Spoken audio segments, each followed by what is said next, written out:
Admiral Jinho walked across the bridge of his massive warship called Taeguk and looked out the big window at the stars ahead. The enemy ships were coming closer and they looked like giant metal monsters floating in the dark space. His heart was beating fast, but his face stayed calm because all his officers were watching him, and they needed to believe everything would be okay. The war had been going on for 3 long years, and Earth was losing badly. The alien lizard people called Vorthak had destroyed many human cities and killed millions of people. Their weapons were much stronger than anything humans had, and their ships were faster too. Every battle ended with more human ships floating in space as broken metal and more families crying for their dead sons and daughters. Captain So Young stood next to Jinho and she was looking at the enemy ships through her special glasses that made faraway things look close. She had fought in more battles than anyone else on the ship, and she knew how to read enemy movements like other people read books. Something was wrong with how the Vorthak ships were moving today.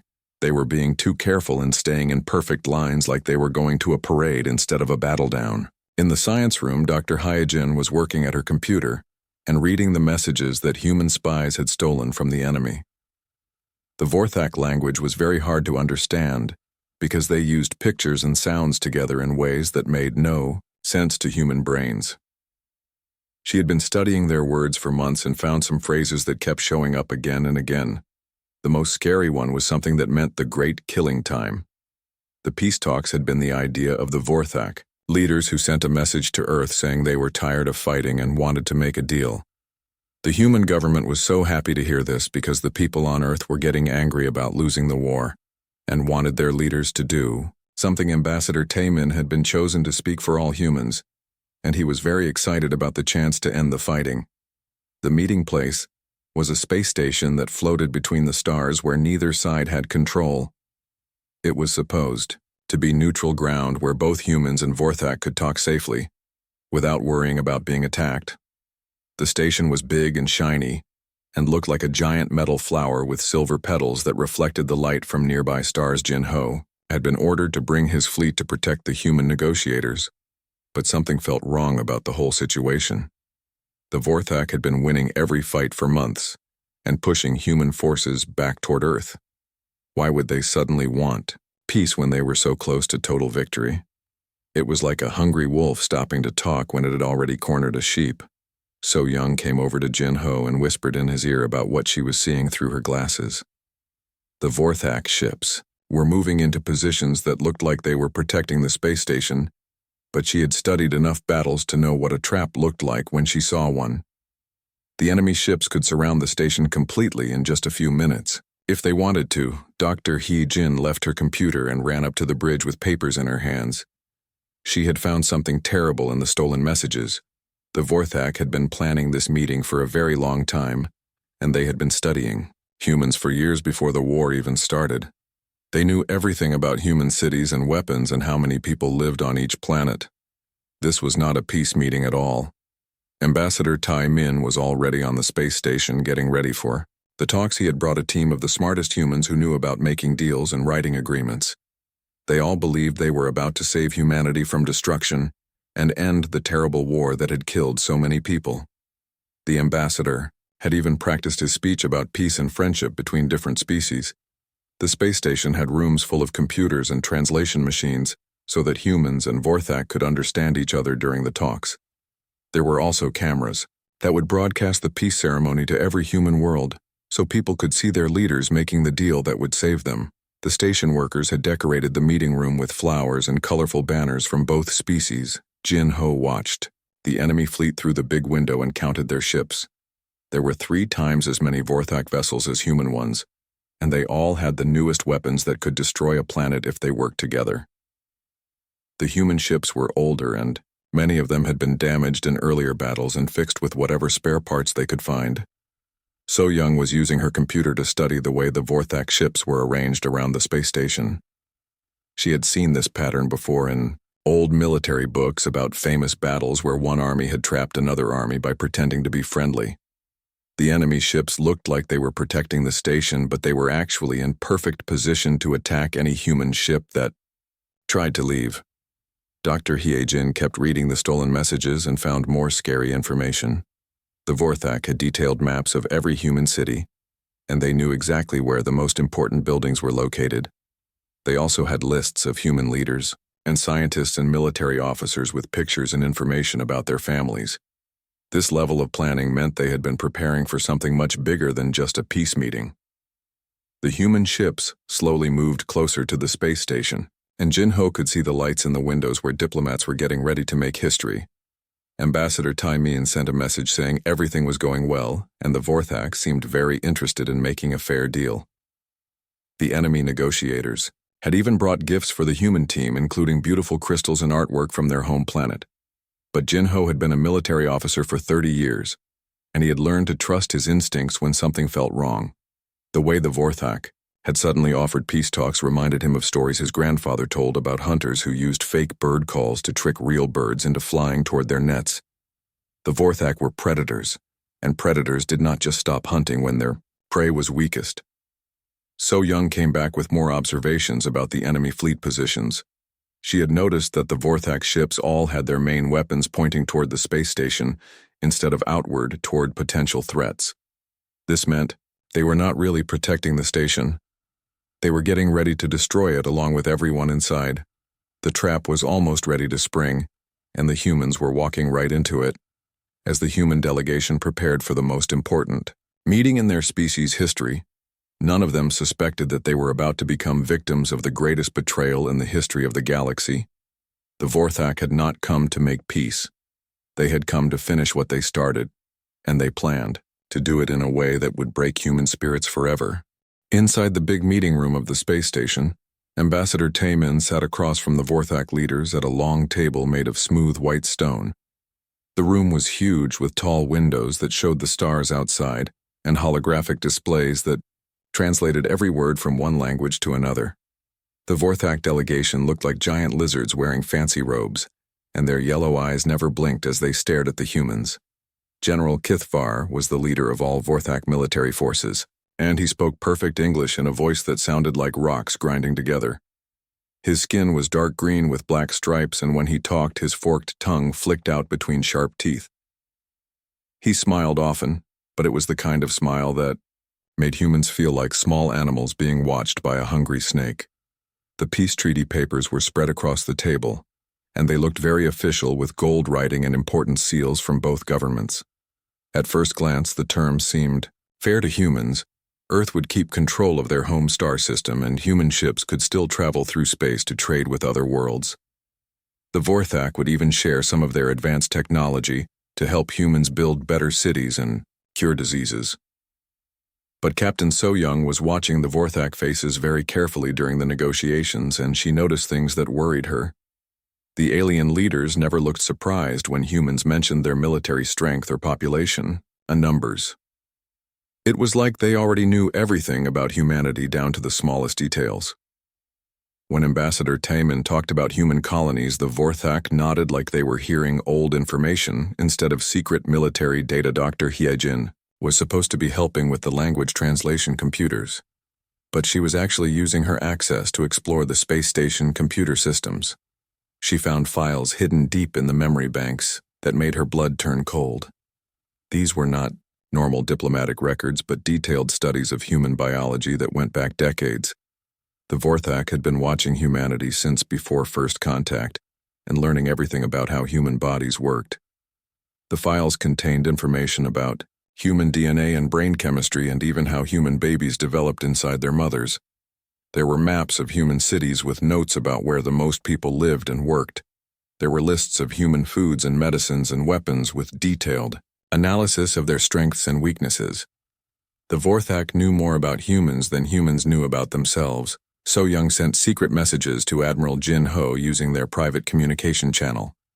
She told him about the strange behavior of the Vorthak negotiators and how they seemed to know things they should not know. The enemy delegation was acting like people who had already made up their minds about something important and were just going through the motions of pretending to care about human opinions. Meanwhile, Dr. Hyejin kept digging through the station computers and found military planning documents that made her stomach feel sick. The Vorthak had detailed battle plans for attacking every major human world at the same time. They had calculated exactly how many ships and soldiers they would need to occupy each planet, and how long it would take to control the entire human population. The peace treaty itself was full of traps hidden in fancy legal language that most humans would not understand. One section required all human military ships to install Vorthak monitoring equipment that was supposedly for communication, but could actually be used to shut down human weapon systems. Another part demanded that human colonies accept Vorthak cultural advisors who would really be spies, and occupation forces. Ambassador Tai Min was reading through the treaty very carefully, because he wanted to make sure it was fair to both sides. But the language was so complex that it was hard to understand what some sections really meant. The Vorthak lawyers kept explaining that certain phrases were just standard diplomatic terms that all space treaties used, but something about their explanations felt rehearsed and false. The most disturbing part of the treaty was a section about medical cooperation between the two species. It required Earth to provide genetic samples from their entire population so that Vorthak scientists could develop new medicines that would work on human biology. The treaty made this sound like a wonderful gift that would help humans live longer and healthier lives. But Dr. Hye-jin had found the real reason the Vorthak wanted human genetic information buried in their secret files. They were developing biological weapons designed specifically to kill humans quickly and efficiently. These weapons would be released into the air and water of human worlds, and within days, every person on the planet would be dead. The genetic samples would help them make sure their biological weapons worked perfectly. General Kithvar kept talking about friendship and cooperation between species. But his yellow eyes were cold and calculating, like a scientist studying insects under a microscope. When he looked at the human negotiators, he did not see equals or potential allies. He saw resources to be harvested and problems to be solved. The Vorthak had never intended to honor any peace agreement. As the hours passed, Dr. Hye-jin found more and more evidence that this entire peace conference was an elaborate trap.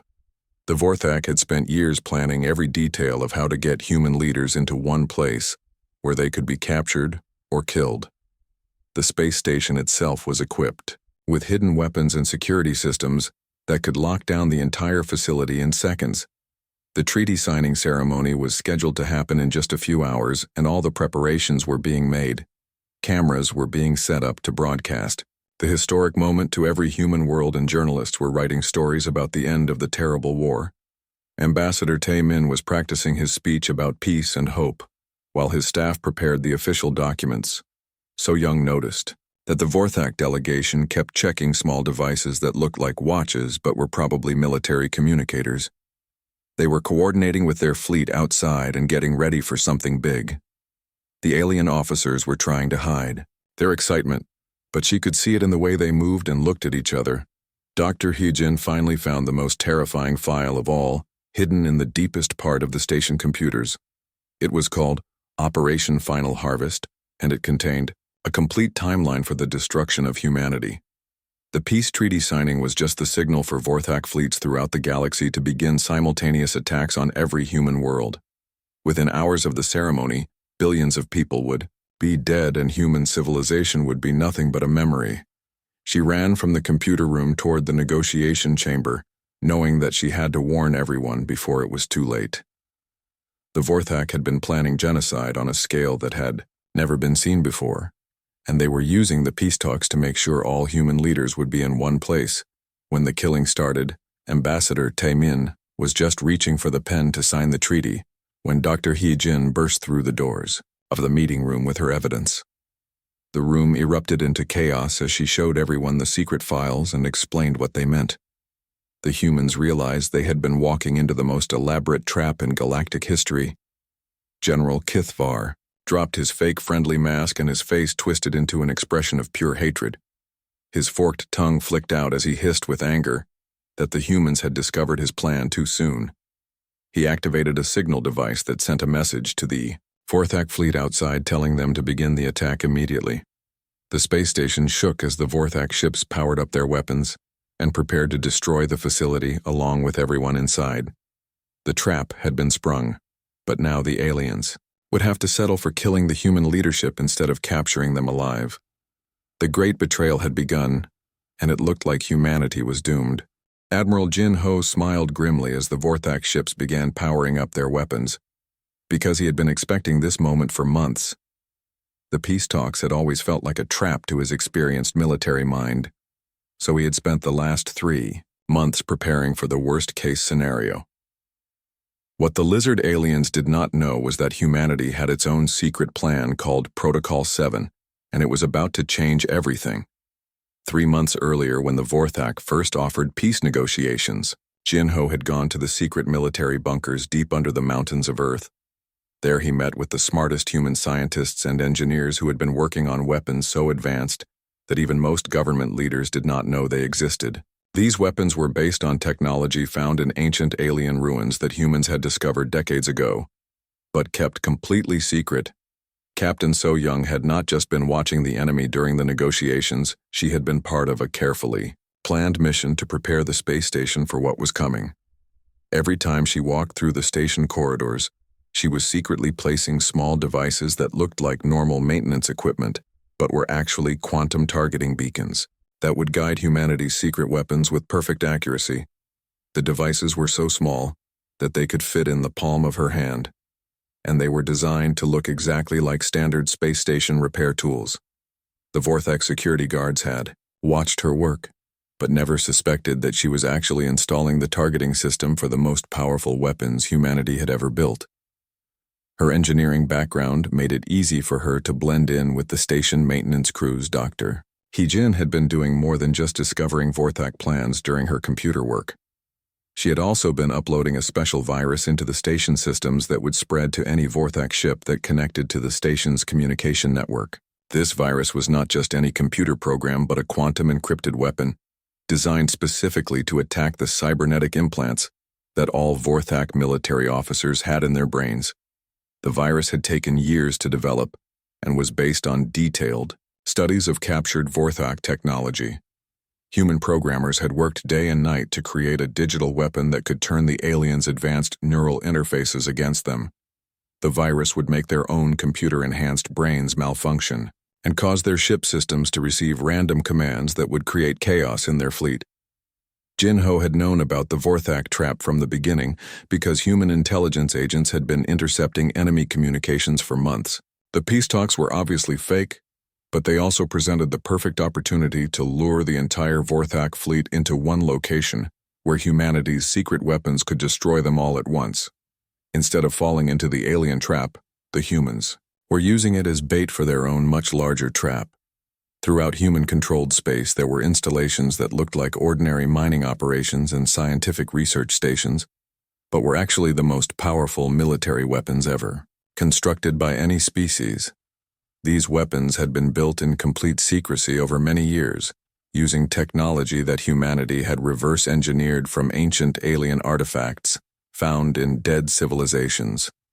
The ancient technology was based on principles that most species considered impossible because it could manipulate the basic laws of physics and change reality itself. Human scientists had spent decades learning how to use these reality-warping devices safely without destroying themselves. In the process, the weapons they built could erase matter from existence or create black holes or even stop time in localized areas. Ambassador Taemin had been part of the deception from the very beginning, and his apparent eagerness for peace had been carefully calculated to make the Vorthak believe they were dealing with desperate humans who would accept any terms to avoid extinction.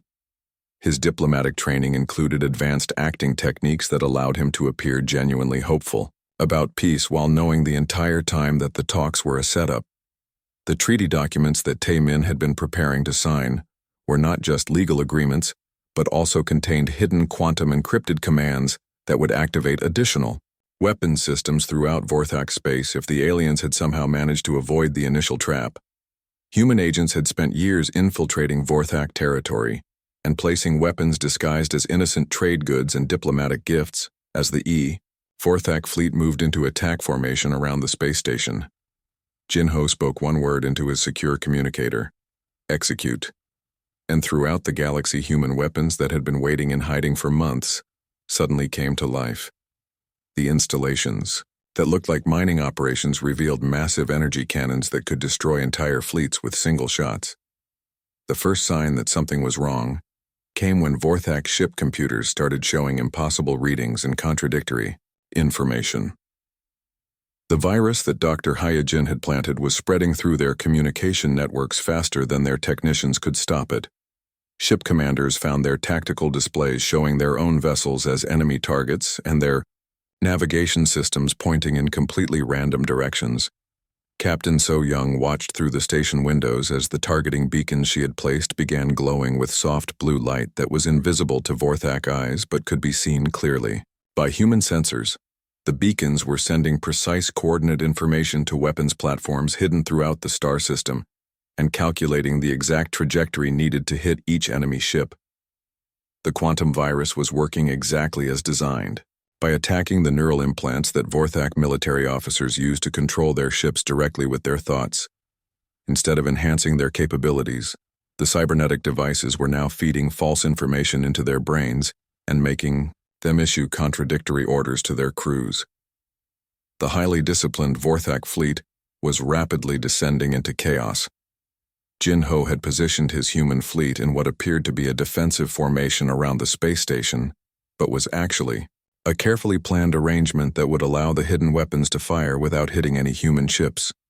The admiral had studied ancient battle tactics from Earth's history and applied lessons learned from thousands of years of human warfare to create the perfect trap. Dr. Hyojin was monitoring the spread of her virus through the Vorthak communication systems and watching as it reached not just the ships in the immediate area, but also command centers throughout their empire. The virus was designed to be completely undetectable until it activated, and by then it would be too late for the aliens to stop its effects.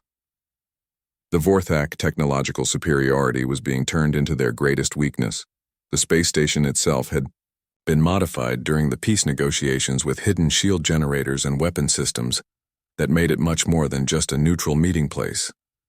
Human engineers had been working around the clock to turn the station into a fortress that could survive the coming battle while providing protection for the human negotiators.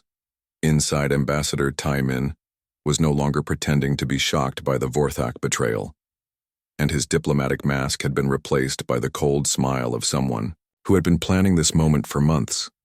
The peace treaty in his hands contained activation codes for weapons that the aliens could never have imagined, and every signature line was actually a quantum trigger that would unleash destruction across their empire. General Keithvar was starting to realize that something was terribly wrong, as reports came in from his fleet commanders about system malfunctions and communication breakdowns.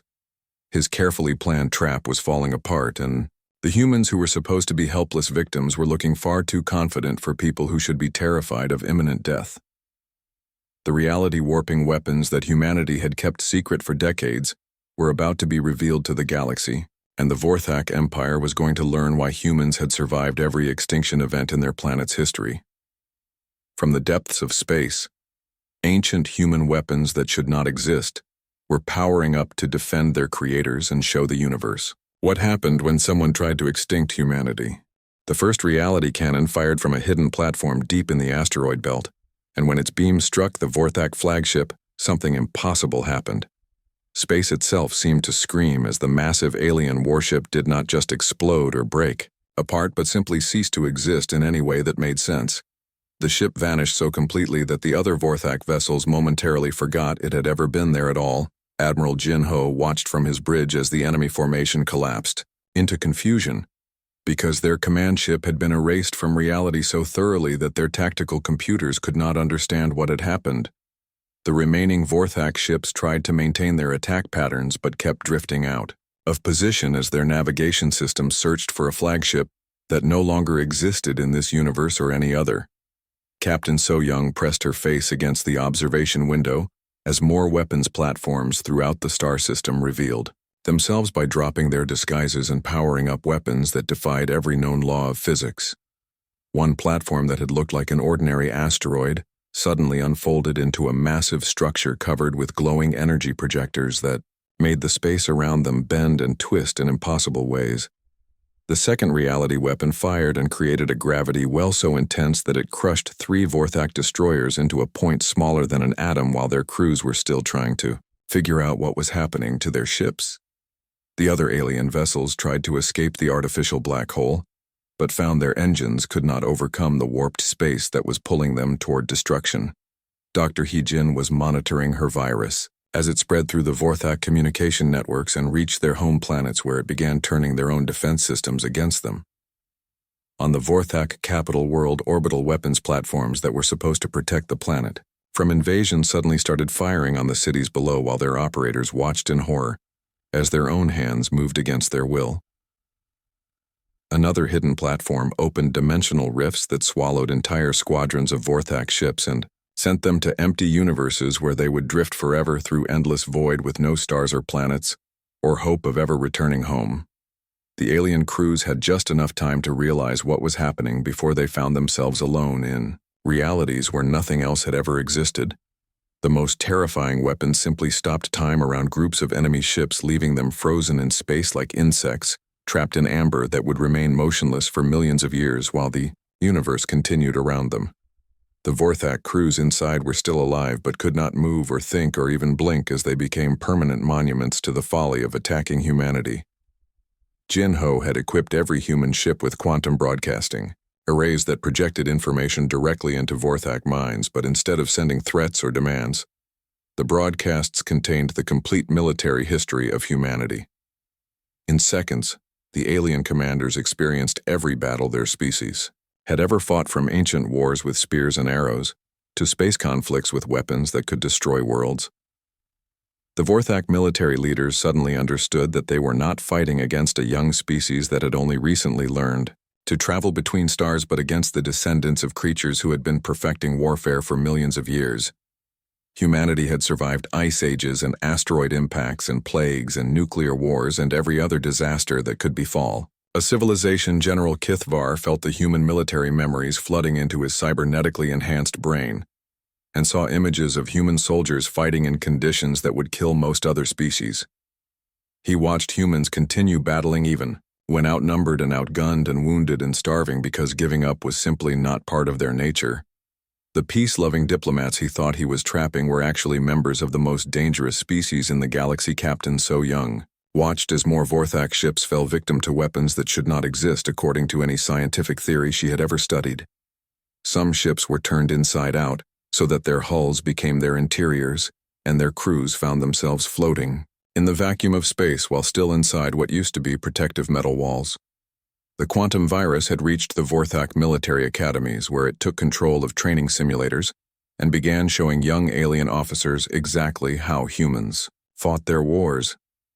The cadets watched in growing terror as they realized their entire military doctrine was based on fighting civilized opponents who followed rules, but humans were willing to use any method necessary to survive. Dr. Hee-jin had programmed her virus to not just cause system malfunctions, but also to display human cultural information throughout Vorthak networks. The aliens were seeing human art and music and literature, and gradually understanding that they had tried to destroy a species with the richest and most complex civilization in known space. The humans were not primitive animals, but the most advanced culture that had ever evolved. More hidden weapons revealed themselves as space stations and cargo ships suddenly transformed into massive artillery platforms that had been disguised for decades. The Vorthak had been so focused on watching human military vessels that they never suspected the real threat came from installations that looked completely harmless. Ambassador Taemin was no longer in the meeting room, but had moved to the space station's command center, where he was coordinating with human forces throughout the galaxy. The peace treaty he had been pretending to sign contained quantum activation codes that were now being transmitted to sleeper weapons hidden in Vorthak territory for years. The reality-warping weapons continued their devastating work as they demonstrated that humanity had learned to use technologies that most species considered mythical or impossible. One weapon created temporal loops that trapped Vorthak ships in repeating moments where they exploded over and over again for eternity, while their crews experienced the same few seconds of terror endlessly. General Kithvar tried to order his remaining ships to retreat, but found that his own neural implants were no longer obeying his commands. The virus had spread so completely through Vorthak systems that their cybernetic enhancements were actively working against them. His elite officers were receiving contradictory orders from their own enhanced brains and could not coordinate any effective response. Jin-ho realized that the battle was already over, even though most of the Vorthak fleet was still technically intact because their ships had become useless when their crews could no longer control them effectively. The aliens had made the mistake of becoming too dependent on technology that could be turned against them by an enemy who understood both programming and warfare. The quantum broadcasting arrays were now transmitting more than just military history and were showing the Vorthak the true scope of human civilization. They saw the art galleries and universities and hospitals and schools, where humans created beauty and knowledge and healing instead of just destruction. The aliens began to understand that they had tried to eliminate something precious and irreplaceable, Captain. So Young received reports from human agents throughout Vorthak territory who confirmed that the hidden weapons were activating successfully on dozens of worlds. The installations that had been disguised as trade centers and diplomatic missions were revealing their true nature as humanity struck back. Against every planet that had supported the attempted genocide, Dr. Heejin watched as her virus reached the deepest levels of Vorthak computer networks and began displaying the secret files that proved the aliens had been planning to exterminate dozens of intelligent species, not just humans. The other civilizations in the galaxy would soon learn that the Vorthak Empire was not just humanity's enemy, but a threat to all life everywhere. The reality weapons had destroyed or disabled more than half the Vorthak fleet without any human ships being seriously damaged, because the battle was not really a battle at all, but an execution carried out by weapons that the aliens could not fight or understand. The Vorthak had brought conventional forces to fight an opponent who had transcended conventional warfare entirely. Ambassador Taman smiled as he watched the enemy fleet falling apart, because everything was going exactly according to the plan that humanity had been developing for months. The Vorthak had thought they were the hunters, but they had actually been the prey from the moment they suggested peace talks. The trap within the trap was complete, and the galaxy was about to learn that humanity was far more dangerous than anyone had ever imagined. The collapse of the Vorthak Empire happened faster than anyone thought possible, because their entire military structure was built around cybernetic communication networks that Dr. Heejin virus had completely corrupted within hours of the space. Station battle command centers throughout Vorthak territory found themselves cut off from their fleets and unable to coordinate any kind of defense against the human counterattack that was spreading across the galaxy. Admiral Jinho stood in his command center watching tactical displays that showed the systematic destruction of Vorthak military installations on hundreds of worlds. The hidden weapons platforms that human agents had placed over decades were activating simultaneously and revealing the true scope of humanity's long-term planning. Every major Vorthak military base was under attack by weapons that their defenders could not understand or fight against. Captain So Young was leading boarding parties to capture intact Vorthak vessels whose crews had been paralyzed by the cybernetic virus. But what they found inside the alien ships was more disturbing than anyone expected. The Vorthak had not just planned to eliminate humanity, but had detailed biological weapons designed specifically for dozens of other intelligent species in the galaxy. The captured databases contained genetic information and population studies for every known civilization, along with customized plague viruses that would kill each species efficiently, while leaving their worlds suitable for Vorthak colonization. The lizard aliens had been planning a galactic genocide that would eliminate all other intelligent life and leave them as the sole masters of every habitable planet.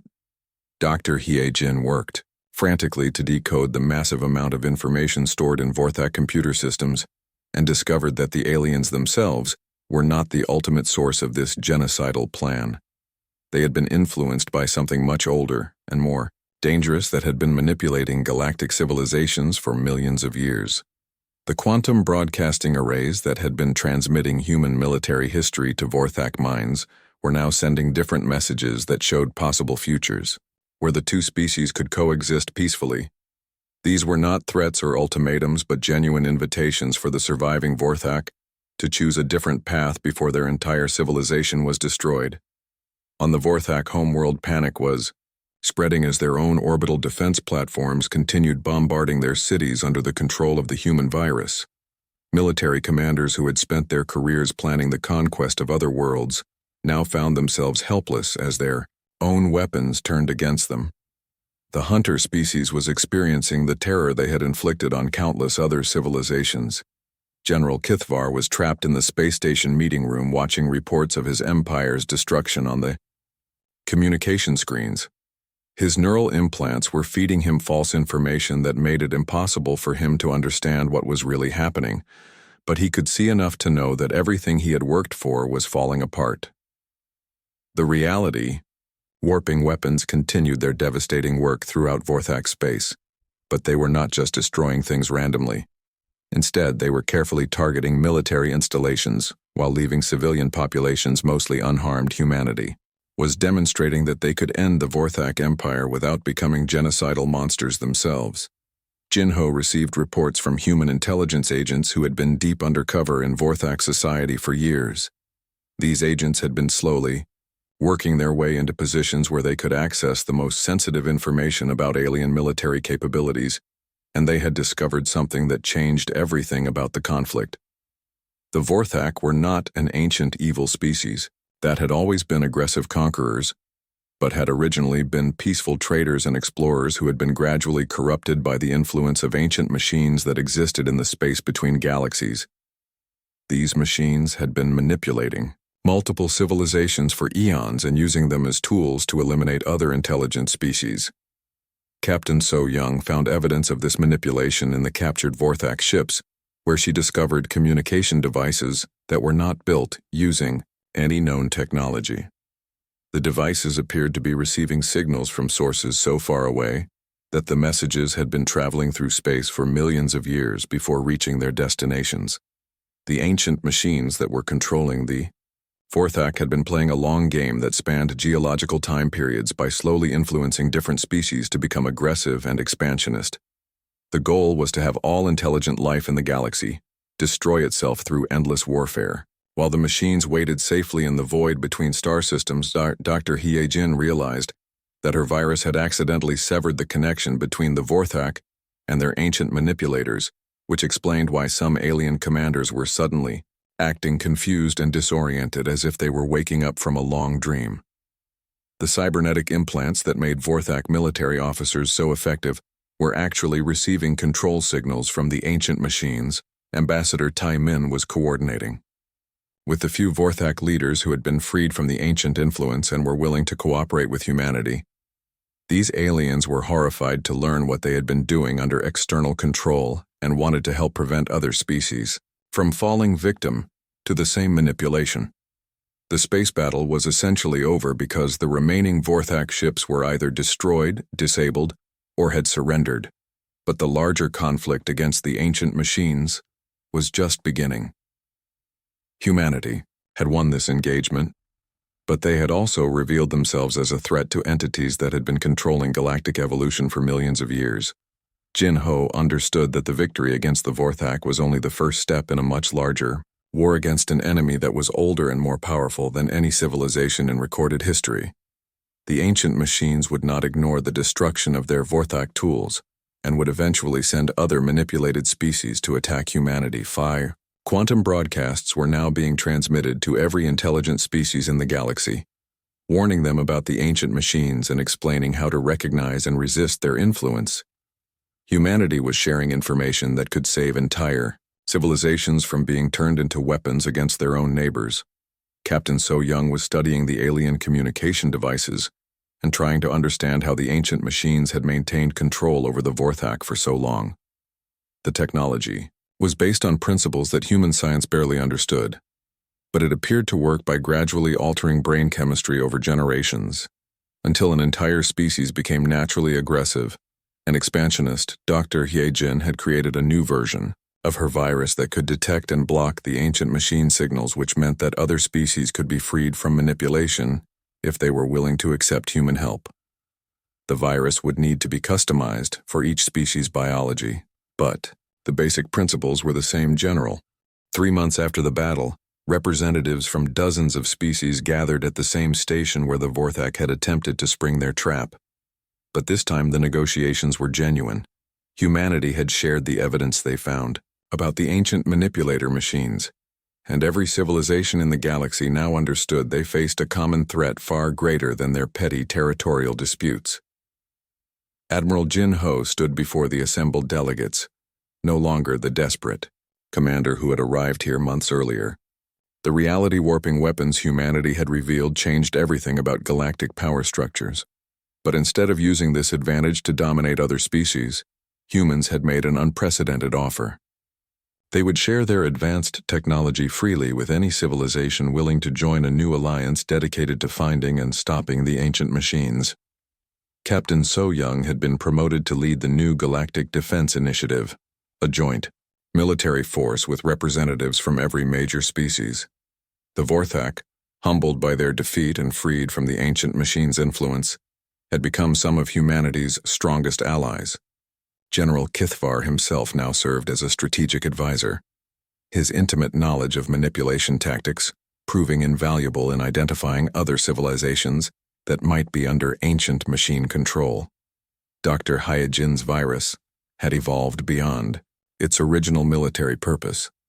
Now it served as an early warning system, monitoring communication networks throughout the galaxy for signs of the subtle influence patterns the ancient machines used to corrupt entire species. Her greatest discovery was that these entities weren't invincible. They were incredibly old and powerful, but they relied on deception and manipulation because direct confrontation would expose them to countermeasures they couldn't survive.